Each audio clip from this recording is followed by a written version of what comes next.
সাধুবাদ জানাচ্ছি আমাদের প্রোগ্রামে এসে কথা বলার জন্য।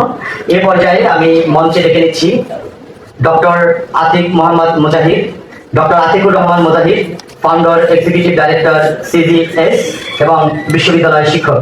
মঞ্চে আহ্বান জানাচ্ছি ডক্টর আতিকুর রহমান মুজাহিদ স্যারকে।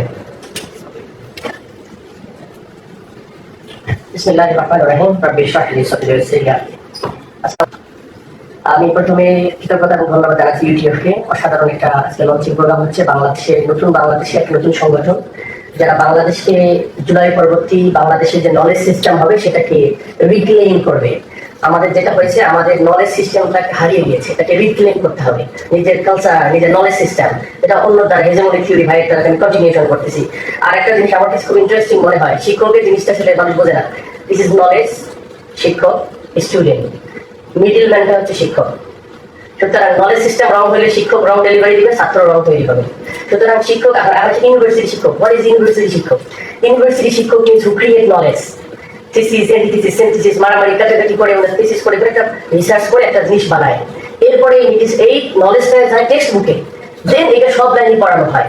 সুতরাং এই পড়া হয়, সে জায়গায় টিচারদের মোরালিটি, স্ট্যান্ডার্ড, ডিসক্রিমিনেশন এগুলো যদি ক্লিয়ার না থাকে ইডিওলজিক্যালি, এবং রাষ্ট্র চিন্তা যদি ক্লিয়ার না থাকে, এই অঞ্চলের মানুষের ধর্মবোধ, ব্যক্তিত্ববোধ, নলেজ সিস্টেম যদি না ক্লিয়ার থাকে, তাহলে কখনো এই অঞ্চলের মানুষ প্রকৃত গাইডেন্স পাবে না। কেন? দুইজন টিচার দুই ধরনের মতামত দিচ্ছেন একটা বিষয় নিয়ে, এই ছেলেটা কি কনফিউজ হবে না? কনক্রিট নলেজ সিস্টেম ডেভেলপ করতে গেলে আমাদের ওন সিস্টেম অফ নলেজ লাগবে। জুলাই স্পিরিটের পরবর্তীতে আমাদের এটা সুযোগ এসেছে এবং ইউটিএফ আমার বিশ্বাস সেই কাজটাই করবেন। লাস্ট একটা কোশ্চেন নিয়ে শেষ করি। আমরা অনেক সময় বাংলাদেশে যে কালচারটা তৈরি হয়েছে শেখ হাসিনার আমলে, প্রফেসরগিরি 12 বছর হলে প্রফেসরশিপ হয়। একটা ইন্ডেক্স জার্নালও নাই, একটা আইএসআই জার্নালও নাই, কোনো জার্নাল নাই, কোনো পাবলিকেশন নাই, কোনো কেপিআই নাই, কিচ্ছু নাই।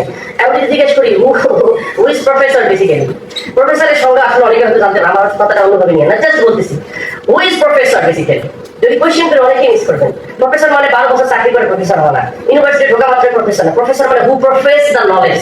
প্রফেস মানে কি? এটা নলেজ কি নলেজ না, যে ব্যক্তি স্বীকৃতি দিতে পারে, একটা জিনিসকে দেখে বলতে পারে এটা নলেজ না, এটা রং জিনিস। তারপরে এই লেভেলে যার এক্সপার্টিস আছে তাকে বলা হয় প্রফেসর। কিন্তু আমরা এখন ঢুকলে হয়ে যাচ্ছি প্রফেসর। এই বড় বড় নামধারী প্রফেসররা আমাদের রাষ্ট্রকে কোন জায়গায় নিয়ে গেছিল? আমাদের রাষ্ট্রের গত 17 বছর হেজিমনিক উৎপাদন করেছিল। তো আমরা নতুন বাংলাদেশের যে নতুন সিস্টেম হবে, এই অঞ্চলের বেঙ্গল মুসলিম হেরিটেজের উপর ভিত্তি করে যে নলেজ সিস্টেম ছিল, যেটা আমরা এই বৌদ্ধ বিহার যেগুলো দেখেছেন, এখানে ইউনিভার্সিটি ছিল, সোনারগাঁ বিশ্ববিদ্যালয় ছিল, সেই বিশ্ববিদ্যালয় আমাদের নলেজ ট্রেডিশনকে রিক্লেইম করে আবার সেই কানেকশন নিয়ে আসতে হবে। সব ওয়েস্ট থেকে আসা মানে ভালো জিনিস এটা না, আমাদের নিজস্ব নলেজ সিস্টেম আছে, সেটাকে রিটার্ন করে আমরা ওইটা হতে চাই। আমরা মানুষের নিজস্ব পলিটিক্যাল সিস্টেম আছে, নিজস্ব সোশ্যাল সিস্টেম আছে, নিজস্ব নলেজ সিস্টেম আছে, সেটাই রিগেইন করার কাজ হবে। আমি মনে করি ইউটিউবের অসংখ্য ধন্যবাদ ইউটিউবটা আমাকে সুযোগ করে দেওয়ার জন্য। অসংখ্য ধন্যবাদ ডক্টর আতিক মুজাহিদ ভাইকে। আত্মিক ও কাঠামোগত